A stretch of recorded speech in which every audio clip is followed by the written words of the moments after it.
안녕하십니까. 노사원포럼 상임대표 이원등입니다. 오늘은 김문수 고용노동부 장관을 모시고 국정 현안과 새해 고용노동 정책에 대해 말씀을 듣고자 합니다. 장관님 안녕하십니까? 예, 반갑습니다. 예. 새해를 맞았지만 우리 국민들의 희망과 기대보다 전례 없는 불안감, 민생의 어려움에 직면해 있습니다.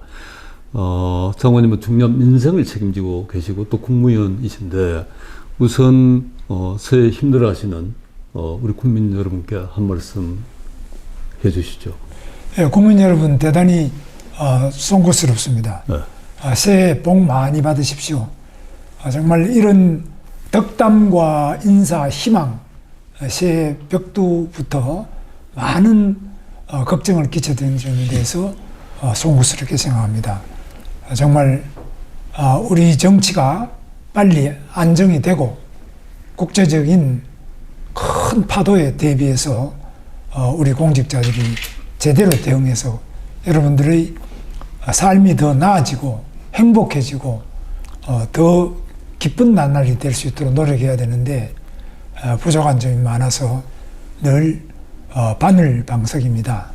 정말 저희들이 더 심기일전해서 전 공직자들이 뭉쳐서 여러분들 하나하나의 삶에 대해서 관심을 가지고 귀 기울이고 찾아뵙고 하나씩 해결해 나가는 그런 한 해가 될 수 있도록 최선을 다하겠습니다. 다시 한번 새해 복 많이 받으십시오. 근데 지금 민생이 사실은 대단히 어려운데 네. 민생의 어려움을 초래하는 가장 중요한 원인이 뭔가 보면 우리 사회 진영 간 갈등이 굉장히 격심해졌고 그리고 이 갈등 때문에 혼란이 발생하고 미래에 대한 불확실성이 증폭되었고 그래서 이제 국가적인 위기라고 볼 수 있는데 장관님께서는 이 국가적인 위기를 어떻게 극복해 나가야 된다라고 생각하시는지.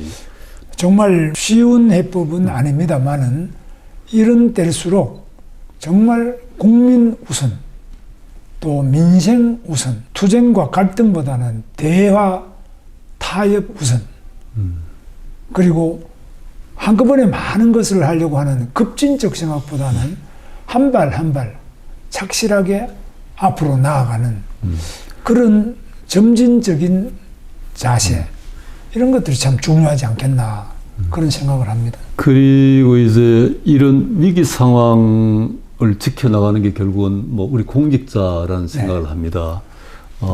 뭐 장관님께서는 이제 지금 뭐 고용노동부 장관이시지만 이전에 이제 국회의원도 3번 하시고 뭐 경기지사도 2번 하시고 공직생활을 오랫동안 해오셨는데 이런 위기 상황에서 우리 공직자가 지켜야 될 뭐 덕목이라 그럴까? 이거에 대해서 한번 말씀해 주시면 좋겠어요. 공직자들은 뭐 아시는 것처럼 눈치 본다 이렇게 말하는데 물론 국민 눈치도 보고 국민 말씀도 듣고 해야 되겠지만 더 중요한 것은 우리 대한민국의 법과 규정 이것을 충실하게 하는 거. 우리 고용노동부 같으면 뭐 근로감독관들이 있고 산업안전 감독관들도 있습니다. 이 감독관들이면 사법경찰관으로서 임금 못 받는 분들 임금도 법과 원칙에 따라서 받아들이고 또 각종 노동 현안, 노동 현장의 노사 간의 갈등 이런 것도 법과 원칙에 따라서 어찌 치우침 없이 제대로 꿋꿋하게 밀고 나가는 게 중요하다고 봅니다. 그저 높은 사람 눈치만 보고 또 힘센 정치권의 눈치만 보는 것이 아니라 우리가 해야 할 일을 흔들림 없이 꾸준하게 추진하고 그러면서도 두 번째로 늘 더 낮은 곳, 더 어려운 곳을 바라보면서 현장으로 가고 따뜻한 손길로 최대한 어려운 일을 돌보려고 하는 이런 지향성 그것이 가장 중요하지 않겠나. 저는 공직자들이 특히 우리 고용노동부 같은 경우도 일이 힘들어서 재미가 없다. 또 이 부서보다는 다른 부서가 더 재미있는 고 보람 있는 곳이 있지 않느냐 이런데 저는 우리 고용노동부 하는 일이 매우 보람이 있다. 첫째는 일자리도 구해드리죠. 두 번째는 일하고 임금 못 받는 분한테 임금도 받아드리죠. 또 사고 일어날 수 있는 현장을 안전하게 만들어 나가는 이런 좋은 일을 많이 하는데 이거야말로 민생 아니겠습니까? 맞습니다. 일하는 사람들이 자기 일한 임금을 체불 없이 받아내고 또 일하면서 안전하고 건강하게 일할 수 있고 그런 작업 환경을 만들어 나가고 세 번째로 일자리가 많이 생겨서 일을 구할 수 있도록 집에서 쉬었으면 청년 이런 거 없어지고 그저 일터로 나가는 즐거움, 보람 그 속에 안전과 건강 이것이 유지되고 그 일하는 보람 속에서 또 결혼도 해서 자녀들도 잘 키우고 훌륭한 가정을 이루고 또 사회적으로 기여하는 이런 좋은 일을 하는 것이 우리 고용노동부의 일이다. 그런 면에서 저는 우리 고용노동부 공직자에게 늘 우리가 하는 일은 참으로 신성한 일이다. 우리 국민들에게 얼마나 좋고 신성한 일이냐. 그 가치에 대해서 항상 느끼면서 보람을 가지고 일해보자. 이렇게 말씀드리고 있습니다. 좋은 말씀입니다. 고용노동부 일 자체가 보람있고 대단히 신성한 일이다라고 말씀하신데. 그렇습니다. 결국은 지금 아까도 말씀드렸지만 민생이 어떻든 위협받고 있고 대단히 중요한데 말씀을 들어보니까 고용노동부가 하고 있는 일이 대단히 중요한 민생이구만 대부분 다. 그렇습니다. 근데 그 중에 가장 중요한 게 이제 고용, 일자리 이런 거라 볼 수 있는데, 근데 원래 전망을 보면 이런 뭐 정치적인 불확실성도 있고, 미국의 새로운 뭐 트럼프 정부가 들어서고 이런 것들이 겹쳐서 우리 원래 성장률이 뭐 1%대에 머물 거라는 전망들이 많은데 이게 바로 이제 고용으로 직결될 거라 생각되는데 원래 장관님께서는 고용 전망과 또 그 대책을 어떻게 세우고 계시는지 말씀을 좀 해주시죠. 지금 이제 국제적으로 다 저성장 시대에 들어와 있고요. 네. 특히 트럼프 대통령이 취임하면서 혹시 관세가 많아지지 않을까. 네. 우리 반도체, 자동차 등의 보조금이 좀 줄면 어떻게 하나. 또는 주한 미군을 혹시 주둔비를 더 내라 그러지 않느냐. 뭐 이런 걱정들을 많이 하고 계시는데 이것 또한 우리가 하기 나름이다. 우리 트럼프 대통령에 가까운 분들이 뭐 우리 주변에 많이 계십니다만 특히 주한 미국 대사로 오시려고 하는 거론이 되고 있는 미셸 스틸박 이분 또 저는 뭐 옛날부터 잘 아는 분인데 애국심이 아주 투철한 분이시고 또 우리 대한민국의 사정을 잘 알고 잘 아는 이상으로 우리나라에 대한 애정이 많은 분입니다. 이런 분들이 우리 주한미 대사로 오면 정말 저는 든든하고 트럼프 대통령하고 직속으로 소통하는 채널이 생기는 거 아니겠습니까? 또 영킴 우리 캘리포니아의 삼선 하원 의원 그분도 뭐 저는 부부를 다 잘 알고 제가 오랫동안 잘 아는 분인데 그분도 아주 뭐 훌륭한 분이고 우리하고 잘 통하고 있습니다. 그 외에도 뭐 앤디 김 여러분들이 지금 그 상원 의원도 이번에 한 분 뉴저지 주에서 한 분 생기지 않습니까?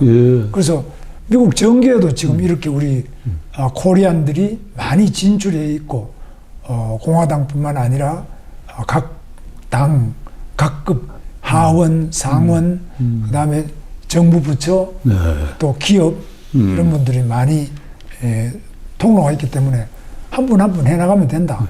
그리고 지금 우리 한국경제인 협회 유진 회장님도 또 미국에 많은 그 인맥이 있습니다. 그리고 우리 정용진 회장도 지난번에 와서 트럼프 대통령 아들 트럼프 주니어 만나기도 하고 여기 와서도 만나고 이렇게 하고 뭐 여러 우리 기업인들도 대미 외교 또 많이 잘하고 있지 않습니까? 그러니까 이만큼 우리 대한민국의 경제 자체가 세계적인 주요한 인맥과 다 이렇게 인간적으로 잘 연결되어 있고 소통하고 또 그 채널이 잘 유지 발전되고 있기 때문에 너무 걱정할 필요는 없다. 우리가 뭐 깜깜한 그런 세상에 있는 것이 아니라 네. 충분하게 우리 대한민국이 가지고 있는 강점 또 우리 어려운 점은 어려운 점 또 우리가 미국에 어떤 도움을 줄 수 있나. 예를 들면 조선 같은 경우는 우리가 세계 1등 아닙니까? 맞습니다. 네. 그럼 트럼프 대통령도 우리 대한민국 조선업이 어떻게 하든지 미국에 군함을 좀 만들어 달라. 또 수리도 해달라. MRO라 그러죠. 이런 제조, 뭐 보수 수리 이런 것도 우리가 이제 맡아서 하게 되면은 조선도 지금 사양이 아니라 새롭게 일어날 수 있죠. 뭐 자동차, 반도체, 그리고 원자력, 뭐 여러 부분에서 우리가 할 수 있는 게 너무 많죠. 네. 그래서 전체적으로 가만히 앉아서 너무 걱정하는 것보다는 네. 지금 미국에도 우리가 주요한 분들이 가서 뛰고 또 미국 외교관들도 거기에 대사부터 영사관도 많이 있지 않습니까? 우리 교포들도 또 거기에 뭐 거의 한 200만 이상 300만 가까이 계시고 하기 때문에 이런 세계에 퍼져 있는 700만 우리 교포들 자체가 다 이 위기 시에는 뭉쳐서 우리 대한민국이 잘 될 수 있도록 이렇게 해나가면 극복하지 못할 어려움은 없다. 네. 그래서 오히려 어려움이 그 위기가 기회로 될 수 있는 그런 가능성이 있다. 그래서 우리는 절대 절망하지 말고 어려울수록 더 희망을 가지고 더 열심히 뭉쳐서 뛰면은 새로운 발전 도약의 기회를 맞이할 수 있다. 저는 그렇게 생각합니다. 그 좋은 말씀이시네요. 우리가 보통 단순히 전망을 할 때는 트럼프 리스크라고 해서 굉장히 우려를 많이 했는데 네. 지금 말씀 들어보니까 이게 오히려 위기가 기회로 바뀔 수 있는 네. 우리가 하기에 따라서는 아주 희망을 주셔서 감사합니다. 자, 그러면 또 다른 중요한 이 민생이기도 한데 지난해 체불임금이 굉장히 많이 증가했는데 네. 장관님 취임 이후에 체불임금 건절을 위해서 아주 획기적인 대책을 마련하셨다라고 네. 들었습니다. 그거 다시 한번 말씀해 주시면 좋겠습니다. 체불임금이 계속 늘어나고 있는데요. 예. 제가 노력은 하지만은 네. 자꾸 늘어나는 이유가 특히 건설 부분이 어렵고요. 예. 그 다음에 IT 부분에서도 어려움이 있고요. 예. 또 병원 중에서도 좀 문 닫는 경우는 또 이상하게 요양원이나 병원 같은 경우도 지금 체불임금이 생긴 데가 많아요. 그래서 이런 부분들을 예. 어떻게 하든지 좀 저희들은 체불임금을 청산하기 위해서 근로감독을 강화하고 처벌도 강화하고 고소고발해서 네. 악덕이라고 생각하는 경우는 구속도 하고 또 명단 공개도 하고 또 경제적인 제재도 가하고 신용대출을 안 해준다든지 여러 가지 부분에서 강력한 조치를 취하고 있습니다만 가장 중요한 것은 역시 기업이 지불 능력이 없다. 망해버렸다. 네. 특히 대유위니아 옛날 대우전자입니다만 대유위니아라는 네. 그 업체가 한 700억 이상의 체불임금 전체 체불임금이 1등입니다. 이 체불임금을 받아내기 위해 가지고 그 2명이나 그 회장부터 2명이나 구속이 되어서 아직 감옥에 있는데 밑에 있는 사람은 하나 좀 석방이 되기도 했지만은 이렇게 구속하고 감옥에 있어도 재산이 없었고 돈이 없으면 이거 실제로 그렇죠. 체불임금 청산이 안 되지 않습니까? 네. 그래서 저희 감독은 감독대로 적극적으로 하고 그리고 또 우리 대지급금이 있습니다. 근로복지공단에서 이제 대지급금을 통해 가지고 그만큼 우리가 모아놨던 돈을 가지고 도산업체 이런 데다가 먼저 정부가 대신 지급하고 나중에 다시 구상권을 행사해서 돈을 받아내는 건데 이런 부분도 더 늘려나가서 지금은 그동안에 14일 만에 해주던 걸 일주일 만에 땡겨가지고 빨리 그걸 받을 수 있게 여러 가지 그 개선 조치를 지금 하나하나 꼼꼼하게 하고 있습니다. 그래서 노력은 하는데 이게 전체적으로 지금 경제가 어려워지면 체불임금이 늘어날 수밖에 없고 그 중에 악성 체불임금은 못 받는 경우가 있는데 이 중에 도산한 경우는 대지급으로 또 하고 어떤 경우는 또 조금 늦어지는 점도 있고 이래서 저희들이 노동행정의 제1순위로 이 체불임금은 범법행위다라는 그런 관점에서 예. 강력하게 예. 대처하고 있습니다. 성과를 기대합니다. 네.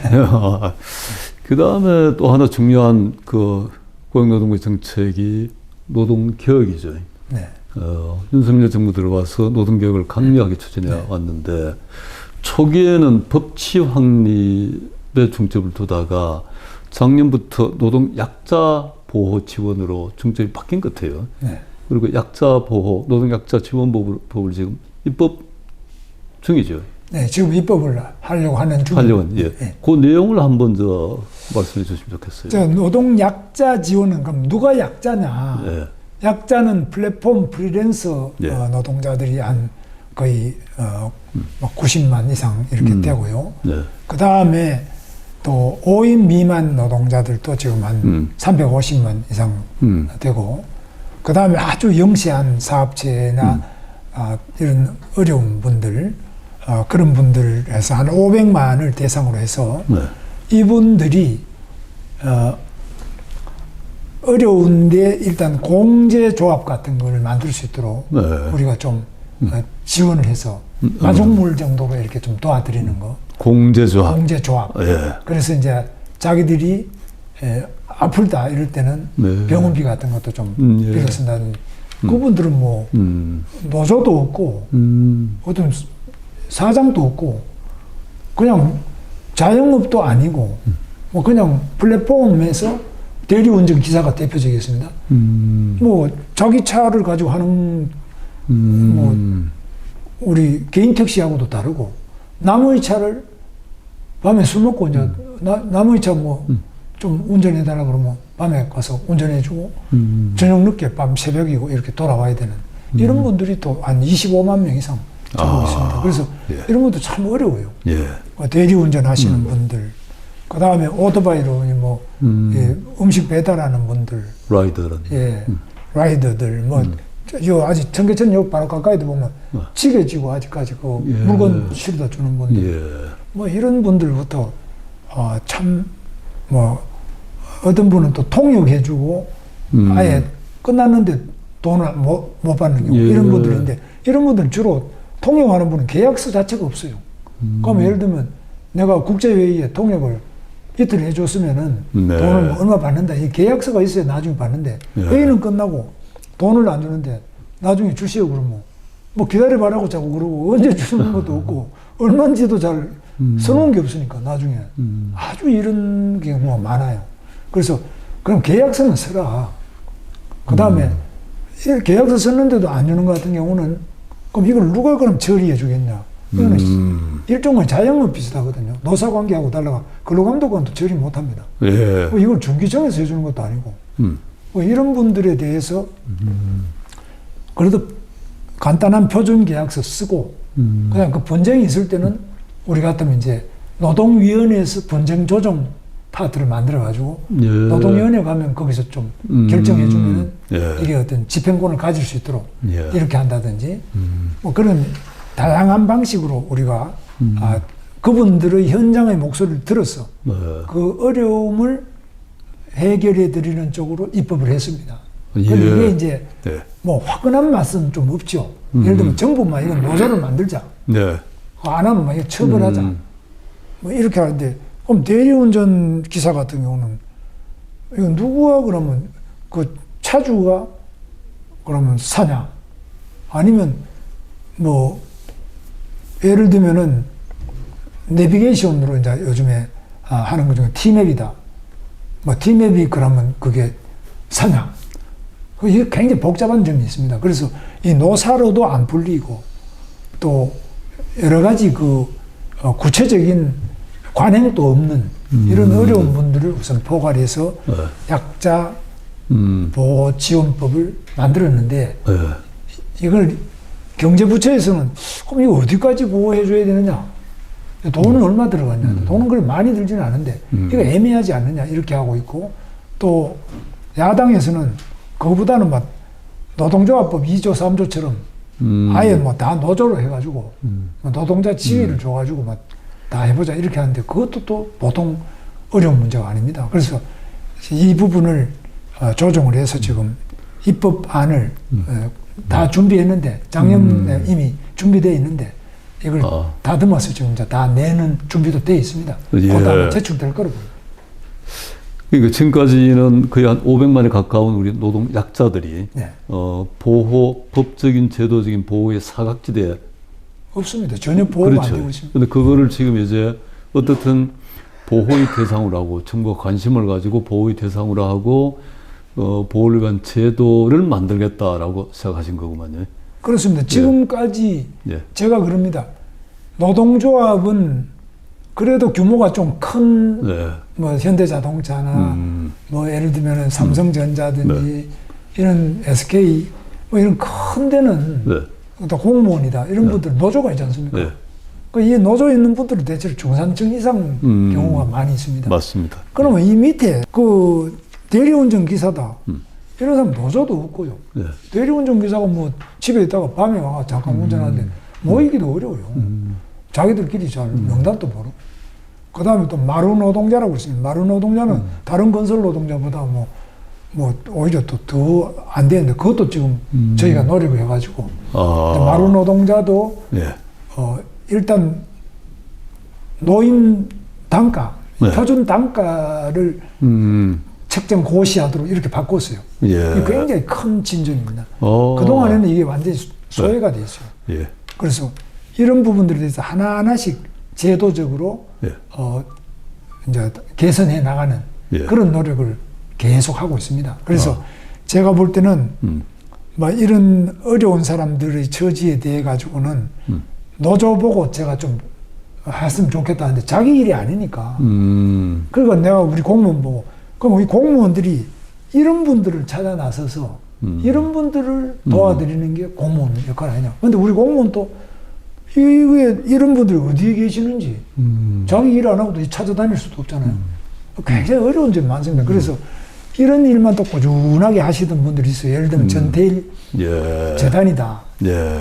거기에서 뭐 하시던 분들 이런 분들이 거기 안에서 이런 공제조합 같은 거 만들어가지고 불방 공제라고 대리 기사도 해주고 마루 노동자도 해주고 그 다음에 구두 만드는 구두도 뭐 이게 뭐 누가 논지 산지 이것도 애매해요. 그 다음에 봉제도 보면 논지 산지 뭐 사도 노동을 많이 하고 노도 뭐 그냥 노가 아니고 약간의 하청 개공이라고 그럽니다. 이렇게 하기 때문에 임금을 이렇게 계약하는 게 아니고 뭐 예를 들면 여성 브라우스 한 장에 뭐 3,000원 거든 3,000원 이렇게 그 하는 개수대로 그냥 먹는 겁니다. 그러니까 약간의 자영업적 성격을 가지고 있죠. 그래서 이게 노와 사의 경계도 애매하고 그렇죠. 네. 그러니까 이런 부분들에 대해서 그럼 노동조합도 관심이 없고 사도 뭐 그건 다 개인적으로 알아서 해야지 그걸 우리가 어떻게 하냐. 정부도 공무원도 지금 잘 몰라요 이런 부분. 그래서 우리는 적어도 고용노동부는 이번에 윤석열 대통령의 지시에 따라서 노동 미조직 근로자 지원과를 만들었어요. 예. 여기에서 이제 약자 보호 예. 지원법을 저희들이 입법해가지고 추진하고 있습니다. 어떻든 법과 제도 또는 정책의 대상이 된다는 것 자체가 네. 그래야 사실 공직자가 움직일 수 있으니까요. 그렇습니다. 예, 그 굉장히 중요한 뭐 네. 뭘까 보호의 단초라 그럴까 시작점이 된다라는 생각이 드네요. 네. 이게 뭐 폭에 따라서 미흡하다 볼 수는 있지만 그러나 시작으로서는 뭐 굉장한 것도 큰 변화다 이런 생각이. 그 당사자들은요, 예를 들어 마루 노동자다 그러면 이 사람들이 막 웁니다. 고맙다고. 예. 대리기사도 부산에 있는 여성 대리기사들인데 카북이라고. 그 공제조합에 있는 분들은 대통령하고 간담회 같은 거 이런 거 하면은 예. 자기들이 이렇게 이야기를 할 수 있다는 자체가 예. 그냥 막 웁니다.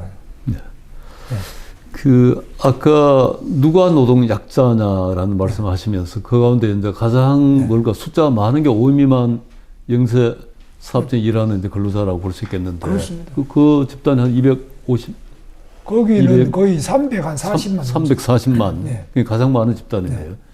근데 장관님이 이제 이전에도 5인 미만 사업장에 종사하는 근로자들도 금기법을 전면 적용해야 된다라는 말씀 많이 하셨잖아요. 네. 그러나 사실은 지금 영세 사업자가 굉장히 어렵기 때문에 이걸 현실적으로 적용하는 데는 여러 가지 난관이 있을 거라는 생각이 들어요. 어려워요. 예. 그래서 이걸 뭐 어떻게 단계적으로 생각하고 계시는지 그 구상을 한번 들어보고 싶습니다. 첫째는 5인 미만, 1인, 2인, 3인, 4인 근로자를 고용하고 있는 사업체의 실태 조사가 안 돼 있어요. 제일 많은 게 이제 식당, 예. 그 다음에 편의점, 예. 미용실, 커피숍, 예. 빵집, 뭐 제조업도 있습니다만 이런 데가 많지 않습니까? 이런 데 요즘 장사가 안 되잖아요. 식당도 그렇죠. 요즘 손님이 없거든요. 예. 그럼 장사가 안 되는 데다가 자, 근로기준법을 적용하다는 말은 무슨 말이냐? 연차 휴가를 줘라. 그렇죠. 그 다음에 주휴수당도 줘라. 주휴수당. 예. 그게 크죠. 그게. 그 다음에 연장 근로수당도 줘라. 야간 근무수당을 줘라. 이게 얼마 그러면 이렇게 근로기준법을 다 적용할 때 임금이 얼마나 인상 효과가 있겠느냐? 예. 이 조사도 안 돼 있어요. 아. 그리고 이걸 지금 참. 요즘 뽑고 있습니다. 예. 그러면 식당의 경우에는 어떠냐? 커피숍은 어느 정도냐? 그 다음에 미용실, 제과점, 여기 하나하나마다 이게 실태가 어떤지를 우리가 좀 구성을 해가지고 그 대표자들한테나 물어보고 또 그 협회가 있거든요. 예. 뭐 요식업 협회다, 외식업 협회다 그러면 그 협회에 가서 이제 또 조사도 해보고 예. 이래가 실태를 우선 파악하는 작업을 하고 있습니다. 아. 실태를 파악한 다음에 그럼 어떤 방식으로 이 약자들을 단계적으로 예. 순차적으로 보호를 해나갈 수 있겠느냐. 예. 그 단계 순차라는 거는 규모별로 할 수 있느냐, 업종별로 할 수 있느냐, 아니면은 근로기준법 중에서 국경일이라도 그러면 예. 유급휴를 하자. 예. 예를 들면 4대절이라도. 아, 예. 예를 들면은 예. 3.1절, 개천절, 광복절 뭐 이렇게 4개라도 그러면 쉬자. 예. 유급휴를 하자. 예. 그거 너무 많다. 뭐 이런 거를 서로 교섭을 해봐야 됩니다. 예. 이게 굉장히 어려워요. 그래서 예. 중소기업 하는 분들은 중소기업 중앙에 나오는 분들은 또 이렇게 요식업 정도는 있는데 잘 나오지도 않아요. 그래서 그 중에도 요식업 중에도 조금 규모가 큰 데는 그 뭐 회장도 있고 임원도 있고 하는 그 의견이 되는데 뭐 한두 명이나 자영 혼자 쓰면 사장 혼자 사는 데도 많잖아요. 그렇죠. 이런 데도 있고 해서 굉장히 이게 복잡해요. 그래서 이런 부분들에 대한 실태 조사를 최우선으로 하고 그 다음에 근로기준법을 적용할 때 오는 효과가 얼마 돼서 문을 몇 개 닫겠느냐. 그 다음 근로자들로서는 이게 어느 것부터 원하느냐. 이런 것들을 전부 지금 조사를 해서 그걸 놓고 이제 경제사회노동위원회에서 그럼 우리 뭐부터 좀 해보자. 그럼 3.1절 하나라도 그러면 유급휴를 해보자든지 원래는 우선에 뭐 이런 거를 대화를 해봐야 됩니다. 그러니까 예. 그런 어떤 순서로 무엇부터 적용해 나가겠냐 이런 것들을 서로 조사 그 다음에 예. 또 대화 합의를 통해서 해나가야 된다고 생각합니다. 우선은 정확한 실태 파악을 하고 예, 그게 안 그리고 그걸 바탕으로 해서 노사정이 같이 대화를 통해서 풀어 나갈 것이다. 그렇습니다. 야, 단계적으로. 단계적으로. 예. 그리고 지금 노사가 굉장히 큰 관심을 가지고 있는 현안 중에 하나가 이제 정년 60세 이 문제를 어떻게 풀어갈 것이냐. 네. 이 문제인데 이제 연장하는 방식이 여러 가지가 있는데 그리고 또 하나는 이제 청년 고용에 영향을 미칠 거니까 아마 고려할 것이 굉장히 많다는 생각을 합니다. 이 문제는 어떻게 풀어가실 생각이신지. 청년 중에는 이제 쉬었음 청년이 문제인데요. 그렇죠. 그가 이제 현재는 정년을 연장해 버릴 때 네. 청년 고용에 미치는 영향이 뭐냐? 네. 이것도 정확하게 실태가 안 나와 있습니다. 네. 그래서 우리는 정년 연장은 다 찬성인데 네.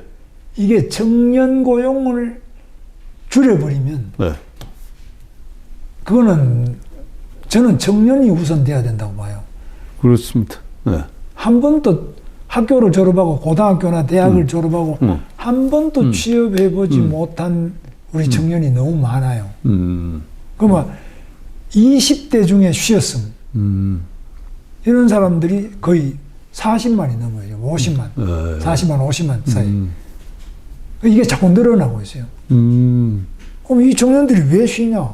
이 청년들이 원하는 거는 공무원, 공기업, 대기업, 또 뭐 기자, 괜찮은 직장, 변호사, 뭐 이런 거 있지 않습니까? 의사, 뭐 이런 거, 자영업. 근데 시시한 건 또 안 하려고 한단 말이에요. 네. 그러면 이 중에서 그래도 공무원도 예를 들면 정년 연장하면은 나이 든 사람은 좋아하지만 공무원을 마구 늘릴 수는 없기 때문에 정년 연장하는 만큼 밑에서 들어오는 입직할 수 있는 청년이 줄어들지 않습니까? 그 이런 걸 우리가 같이 좀 이야기해야 돼. 청년을 대변할 수 있는 노조가 없어요. 청년 유니온이라고 있지만 너무나 미미하고 미미하죠. 네. 청년을 포괄하지 못하고 있어요. 나이 든 사람은 노총이고 민주노총이고 다 나이 든 위원장들이 많아요. 맞습니다. 정년에 임박한. 네. 그러니까 노총이나 민주노총이나 전부 정년 연장은 주장하지만 청년 고용에 대해서는 그만큼 열심히 하는 노조가 없어요. 네. 우리 공무원은 그러면 청년에 대해서도 그렇게 생각하냐. 공무원도 청년 공무원들은 직급도 낮고 이건 뭐 좀 우리 부에도 많이 있습니다만 목소리가 좀 약해요. 그럼 누가 청년을 대변하냐. 이게 문제예요. 그래서 저는 우리 공무원들이 고용노동부 공무원은 청년을 대변해야 되는 거 아니냐. 이 쉬었음. 한 번도 자기가 원하는 직장을 못 가져보고 결혼도 못 해보고 애도 못 낳고 가정을 이뤄보지도 못하고 인생을 마감하게 하는 거예요. 이거는 우리 공무원들이 그걸 방치해서는 안 되지 않냐. 참 절박한 심정으로 이 문제를 보고 있습니다. 네. 청년 고용 문제, 청년이 지금 아무 일 안 하고 쉬었음 그 말씀하시니까 그게 바로 이제 출생, 결혼과 출생으로 연결됩니다. 네. 그래서 작년에 보니까 출생률이 반짝 좀 올라갔더라고요. 네. 그럼에도 불구하고 아직 뭐 OECD 국가 가운데 가장 낮은 것, 그리고 아직도 정말로 국가 재앙 수준을 벗어나지 못하고 있는데, 이거 또 장관님 취임 이후에 출산과 육아 지원을 굉장히 많이 늘렸다고 들었거든요. 그거도 한번 좀 설명해 주시죠. 그래서 지금은 우리나라가 이게 출생률이 반등이 되고 있다. 이거는 뭐 어마어마하게 빅뉴스라고 저는 그렇죠. 보고. 이것이야말로 네. 참 굿뉴스, 네. 빅뉴스. 저는 그렇게 생각합니다. 네. 희망의 뉴스다. 그 이게 뭐 아직까지 뭐 세계에서 제일 낮지만 그러나 더 떨어지지 않고 머리를 쳐들기 시작했는데 이걸 유지해 나가기 위해서 우리 고용노동부에서 한 거는 우리가 고용보험에서 합니다만은 첫째, 육아휴직 기간을 1년인데요. 이제 1년 6개월로. 아빠가 1년 6개월, 엄마가 1년 6개월. 그러면 3년을 애를 키울 수 있죠. 부부가 다 각 1년 6개월씩. 오, 예. 그럼 3년이 되잖아요. 예. 이거 굉장히 좋은 거죠. 예. 그 다음에 육아휴직 급여도 그동안 뭐 200만 원 하는 거 이런 거 250만 원으로. 또 특례 규정에 의한 거는 아빠, 엄마가 각 490만 원. 그건 아주 고임금자의 부부가 같이 애를 낳았으면 그런 경우도 있습니다. 그래서 적어도 육아휴직 급여도 대폭 올리고 50% 이상 올리고 육아휴직 기간도 50%씩 과감하게 늘리는데 이런 거는 뭐 눈이 번쩍 떠질 일이죠. 그래서 이제 애 낳는 것은 비용이 아니라 이게 소득이 된다. 오히려 이런 식으로 바꿔줘요. 된다. 앞으로 더 늘려야 된다고 저는 생각합니다. 획기적으로 지금 올해 1월 그러네. 1일부터 예. 늦으면 또 2월 23일부터 이제 법 예. 개정 때문에 법은 다 고쳐갖고 우리가 시행령을 만든다든지 시행 일시를 조금 이제 늦으면 2월 23일이고 빠른 거는 1월 1일부터 하고 있어요. 그래서 이렇게 해서 우리 젊은 분들이 결혼하니까 좋다. 결혼이 비용이 아니라 소득이 될 수도 있다. 네. 애를 낳는 것이 꼭 비용이 아니라 뭐 괜찮다. 예. 이런 정도까지 만들어서 예. 가정의 행복, 예. 결혼의 행복, 그 다음에 출생의 행복 이런 것들을 누릴 수 있는 거 이것이 선진국 아니냐. 아. 나는 결혼도 안 해야 행복하다. 나는 애 안 낳아야 행복하다. 이게 아니고. 예. 그래서 여성 우리가 이제 제가 경기도지사 할 때 했습니다만 공무원들 여성 공무원들은 애를 출생을 하면은 승진도 우선 가점을 주고 자기가 원하는 보직 우선 배치 이렇게 그것도 굉장히 영향이 있습니다. 그래서 예. 출생에 대한 이런 어떤 혜택을 자꾸 줘야 된다. 예.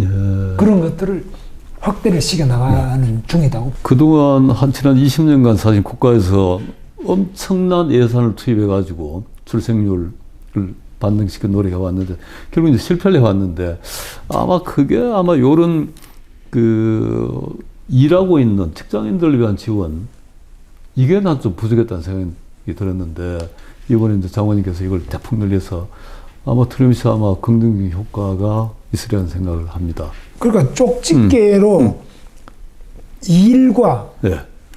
출생, 예. 가정 예. 이것이 양립이 돼야죠. 예. 그러니까 좋은 말씀이에요. 출생하고 나면은 일을 그만둬야 된다. 이게 경력 단절이라 그러죠. 예. 그다음에 출생을 하고 나면은 이거는 아예 그냥 빚더미 위에 앉아가 애 학원 보낸다고 예. 직장을 그만두고 빚 맞는다. 이거 누가 애 낳겠어요? 예. 이런 게 아니라 예. 오히려 출생을 하고 나니까 아파트도 우선 분양, 예.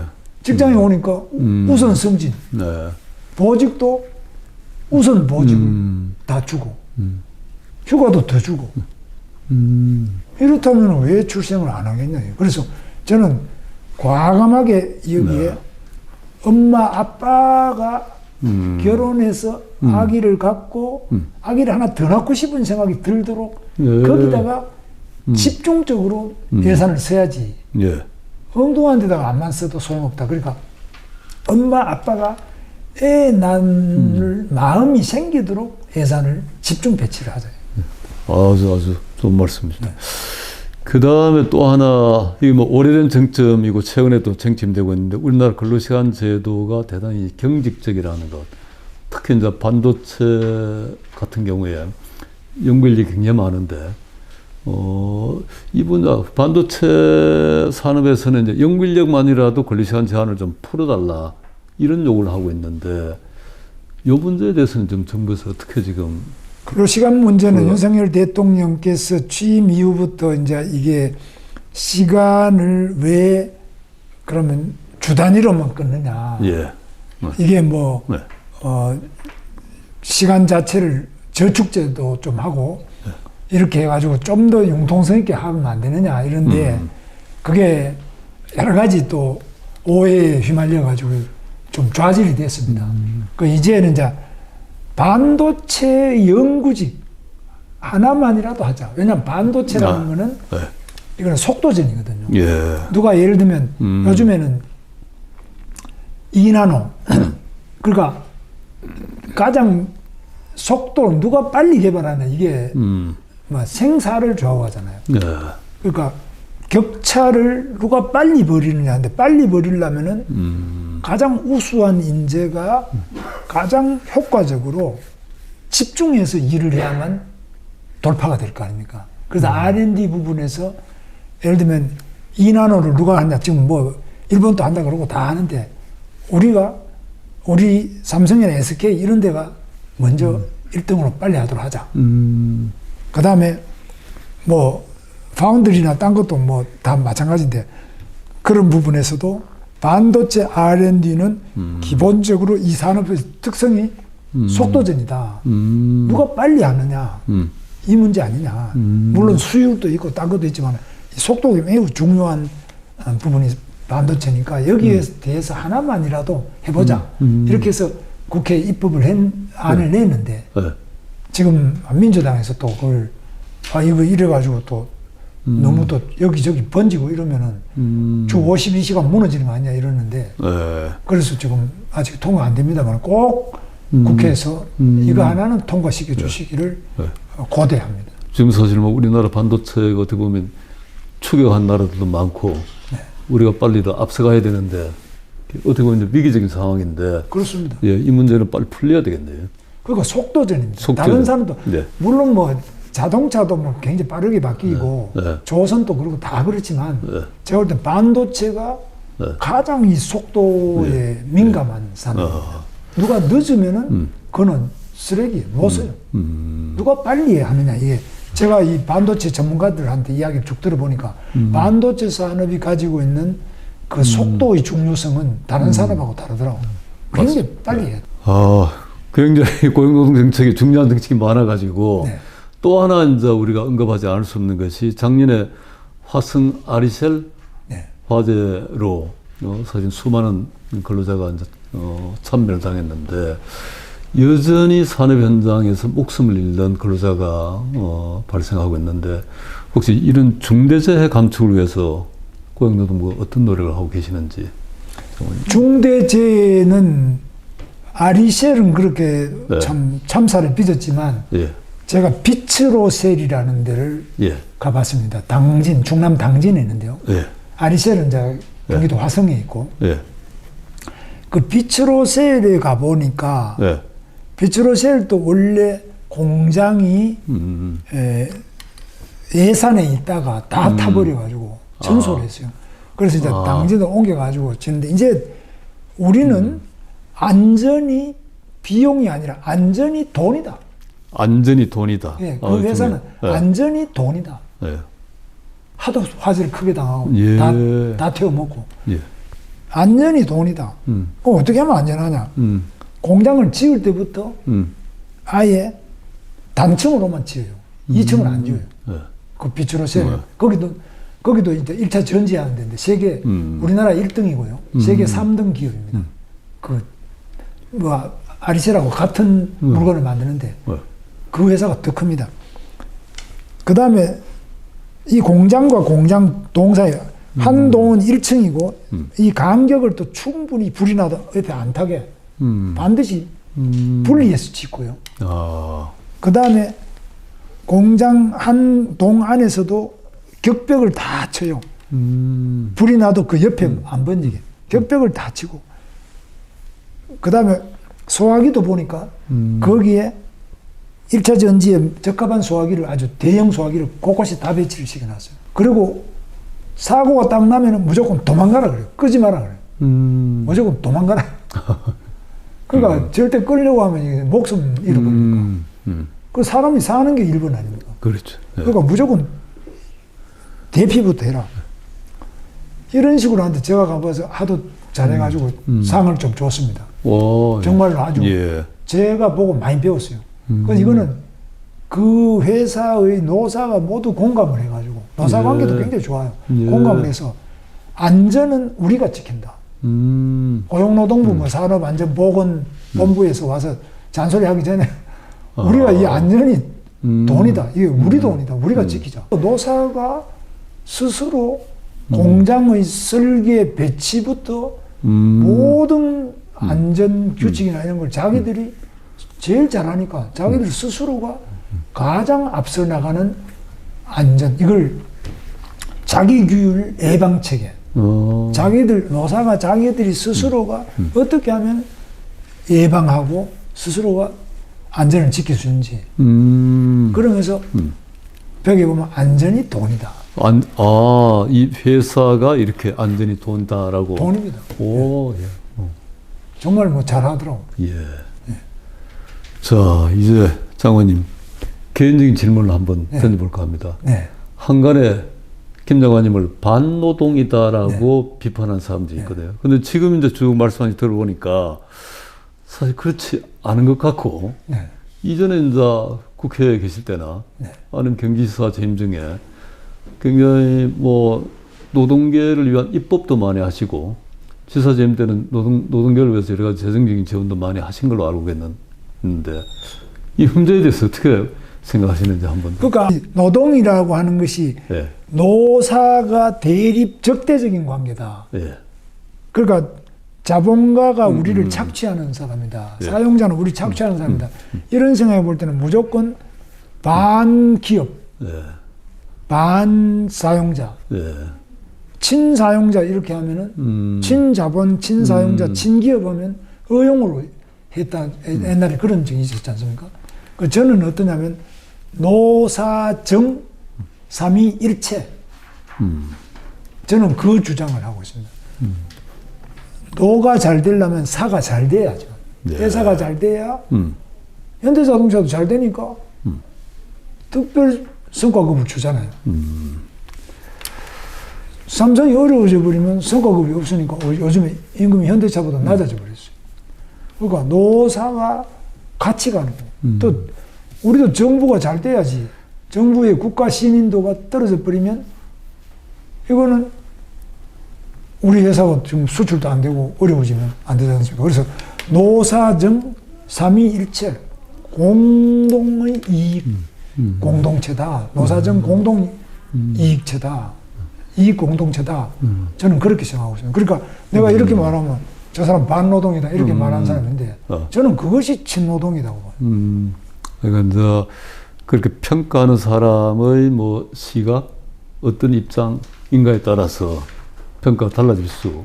근데 지금의 노동계가 네. 마치 회사가 잘 돼야 된다 이렇게 말하면 어용인 것 비슷하게 말하는 사람이 있는데 네. 그거 잘못된 생각이 아닙니까? 네. 그러니까 회사가 잘 돼야 노조가 잘 되고 네. 회사가 잘 돼야 정부도 잘 되고 노조도 잘 되고 그렇지 않습니까? 맞습니다. 자, 이제 마무리를 하겠습니다. 긴 시간 동안 감사하고요. 마지막으로 우리 노동계, 경영계, 또 우리 국민 여러분께 마지막으로 뭐 인사 말씀, 또 당부 말씀 한번 해주시면 예, 좋겠습니다. 우리 대한민국이 지금 굉장히 어렵다. 특히 중국 제조업, 자동차부터 전기 자동차, 뭐 요즘에 CES도 가면 중국이 많이 오는데 중국은 풍부한 노동력과 또 굉장히 빠른 속도로 우리를 추격하고 있지 않느냐. 그런데 우리 대한민국은 그보다 더 어려운 때에 더 작지만은 전 세계 시장에서 가장 높은 수준의 호평을 받는 모든 산업, 예를 들면 제철부터 조선, 자동차, 전기, 전자, 그리고 뭐 요즘에는 문화, 예술부터 시작해서 반도체뿐만 아니라 뭐 원자력까지 지금 대한민국의 제조업이나 대한민국의 뭐 영화까지 그죠? 뭐든지 못하는 게 없고 마음먹으면 해내는 이런 것 우리는 그런 70년을 살아왔지 않습니까? 예. 그러니까 우리는 하면 된다. 할 수 있다. 이런 생각을 가지고 올해 한번 힘차게 노사정이 힘을 합쳐가지고 해나가면은 우리 경제도 더 세계 모든 기관이 예측한 것보다 더 빨리 성장할 수 있고 또 기업도 위기에 처했다 그러지만 잘 발전해 나갈 수 있지 않겠나. 그러면 이 결과가 노동자들의 복지로 임금 수준으로 또 사회적인 지위 향상으로 다 되지 않겠느냐 이런 저는 믿음을 가지고 있습니다. 우리 노사정이 함께 힘을 합치고 손을 모아서 화이팅 합시다. 예. 원래 서희가 대단히 어렵지만 장관님 말씀 같이 잘 풀려나가기를 기대해 마지 않습니다. 감사합니다. 긴 시간 감사합니다. 네, 감사합니다.